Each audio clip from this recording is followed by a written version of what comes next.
اس حوالے سے وہ ایک روایت پیش کرتے ہیں سیدہ عائشہ رضی اللہ تعالیٰ عنہا کی کہ دیکھیں نبی کریم صلی اللہ علیہ وسلم نے اپنی زندگی میں سیدہ عائشہ رضی اللہ تعالیٰ عنہا کے حوالے سے ایک پیش گوئی کی تھی کہ مقام حوض پر جب وہ پہنچیں گی تو وہاں کتے بھونکیں گے، ان پر مقام حوض کے کتے بھونکیں گے۔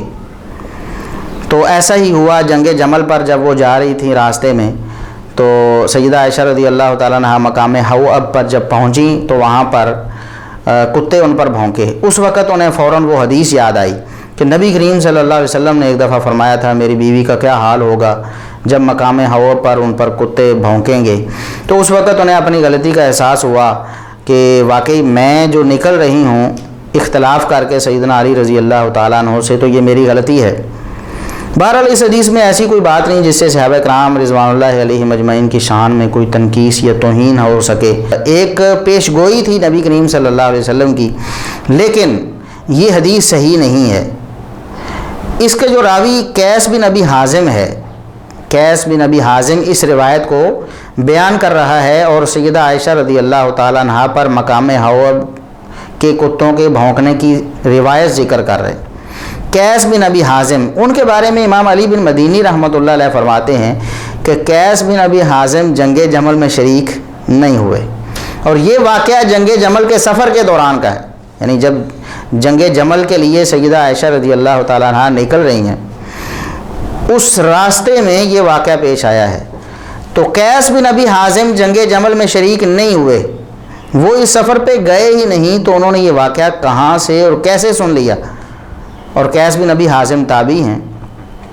اب ایک تابعی جب ایسی بات بیان کرے جو خود اس نے نہیں سنی، اسے مرسل روایت کہتے ہیں، چاہے وہ نبی کریم صلی اللہ علیہ وسلم کے حوالے سے ہو یا کسی صحابی کے حوالے سے، اور پھر اس میں تو صحابہ کرام کے حوالے سے بھی بات ہے، سیدہ عائشہ رضی اللہ تعالیٰ عنہا کے حوالے سے بھی، اور نبی کریم صلی اللہ علیہ وسلم کی پیش گوئی کی بھی ایک بات بیان ہوئی ہے، یعنی یہ مرفوع حدیث بھی ہے۔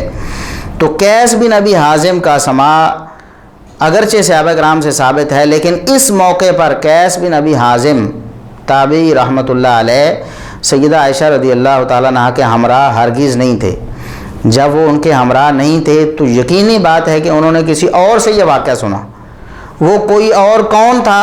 یہ مرزا صاحب اور ان کے جو چاہنے والے ہیں ان کی جناب میں ہمارا سوال ہے کہ وہ بتائیں کہ قیس بن ابی حازم نے یہ واقعہ کہاں سے سنا۔ جنگ جمل میں جب وہ شریک نہیں ہوئے، انہوں نے یہ سفر کیا ہی نہیں سرے سے، تو پھر یہ واقعہ جو اسی سفر میں پیش آیا قیس بن ابی حازم خود کیسے بیان کر سکتے ہیں؟ خود بیان نہیں کر رہے، کسی اور سے سنا ہوگا۔ وہ کوئی اور کون ہے؟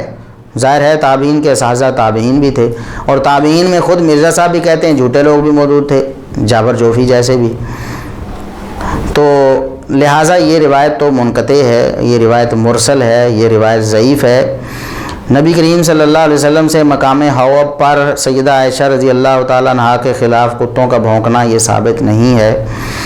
اس کو بنیاد بنا کر طرح طرح کی باتیں بنانا، ایک بات اس سے یہ ثابت کرنے کی کوشش کی جاتی کہ سیدہ عائشہ رضی اللہ تعالیٰ عنہا کو معلوم ہو گیا تھا کہ میں غلطی پر ہوں، اس کے باوجود پھر آگے چلی گئی۔ یہ روایت ہم مرزا صاحب کے سامنے رکھ رہے ہیں۔ اب مرزا صاحب پر لازم ہے کہ وہ آئندہ اپنے لیکچر میں اس بات کی وضاحت کریں، یا تو اس روایت کو متصل ثابت کریں یا پھر اعلانیہ طور پر رجوع کریں کہ مقام حوض والی روایت بالکل ثابت نہیں ہے، یا اس کی کوئی دوسری سند پیش کر دیں۔